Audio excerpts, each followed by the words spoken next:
বেঈমানটারে আমি জ্বালাবো, জাহান্নামটা দেখায় দাও। এরে নবীর উম্মতের দল, জাহান্নামটা দেইখা অন্তরের পানি শুকাইয়া পাগল, ওদিকে আজরাইলের চেহারাটার আকৃতি দেইখা পাগলের মতো হয়ে যাবে।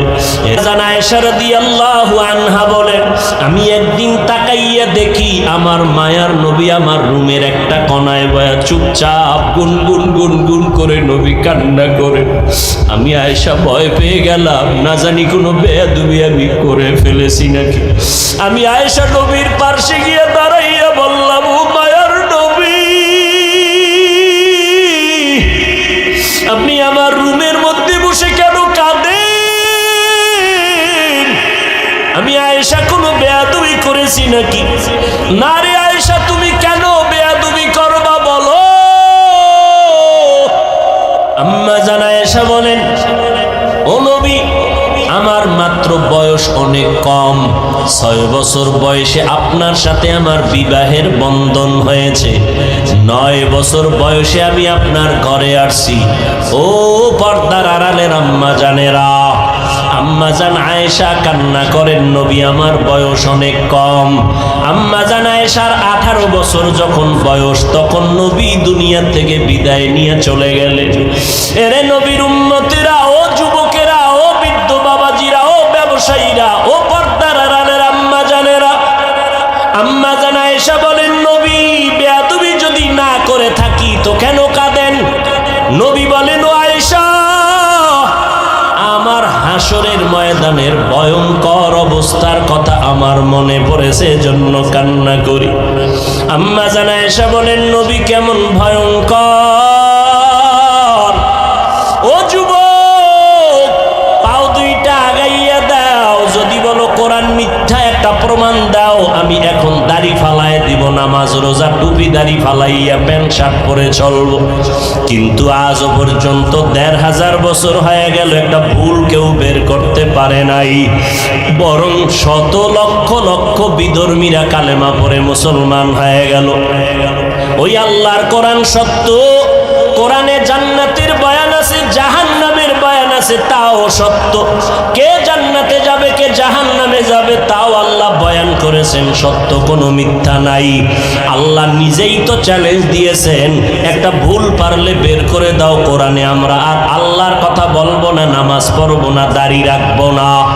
কিন্তু না, ও যুবক, আমার মাওলার কথা সব সত্য, আমার মায়ার নবীর কথা সব সত্য। কারণ আমার নবী কেমন মায়ার নবী, 63 বছর জীবনে নবী একটা মিথ্যা কথাও বলেন নাই।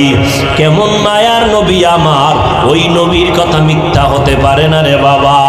আল্লাহর নবী বলেন, আয়েশা, কিয়ামতের দিন সবাই উলঙ্গ হাসরের ময়দানে উঠবে। যেই নবীদের কোনো গুনাহ নাই, হাসরের ময়দানটা এমন অবস্থা হবে, সূর্যটা নিচে নেমে আসবে, ওদিক দিয়া জাহান্নামের আওয়াজ, আবার আমার আল্লাহ পাকের কাহরিয়াতের আওয়াজ। আল্লাহ বলবেন, লিমানিল মুলকুল ইয়াউম। আমার আল্লাহর কুদরতি আওয়াজ এত বিকট, এত প্রচন্ড বিকট আওয়াজ হবে, হাসরের ময়দানটা থরথর করে কেঁপে উঠবে। জাহান্নামের আগুনের গরম, ওদিকে সূর্যের গরমে মাথার মগজগুলো ফেটে ফেটে গলিয়া গলিয়া পড়ে যাবে। নবীরা পর্যন্ত যাদের কোনো গুনাহ নাই, যদি কেউ সন্দেহ করে তাদের ঈমান নাই। নবীরা পর্যন্ত বেগুনাহ মাসুম, উম্মতের কথা ভুলিয়া তারাও কাঁদবেন, আল্লাহ আমারে বাঁচাও। মুসা নবী উম্মতের কথা ভুলিয়া বলবে, আল্লাহ আমারে বাঁচাও, সইতে পারি না হাসরের ময়দানের ভয়ঙ্কর অবস্থা, সহ্য করতে পারি না। ইব্রাহিম নবী কাঁদবেন, আমাকে বাঁচাও। মুসা নবী, ইব্রাহিম নবী, ঈসা নবী, আদম নবী কাঁদবেন, আল্লাহ আমাকে বাঁচাও। আমার আম্মা জান বলে, নবী তখন আপনি হাসরের ময়দানে কি করবেন? আপনি তো রাহমাতুল লিল আলামিন। আমার মায়ার নবী কান্না করে বলেন, আয়েশা, ওই সময় আমি উম্মতের ভুলে যাব না রে আয়েশা।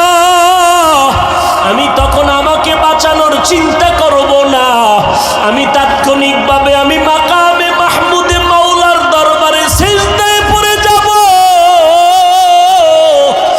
আর কান্না করে বলবো, আল্লাহ আমার উম্মতের বাঁচাও, ও আল্লাহ আমার উম্মতের কই, আমার একটা উম্মতের যেন জাহান্নামে না যায়, জাহান্নাম থেকে বাঁচাও। আমার একটা উম্মত জাহান্নামে গেলে আমি জান্নাতে যাব না। ও নবীর আশেকের দলের আরে বাবা।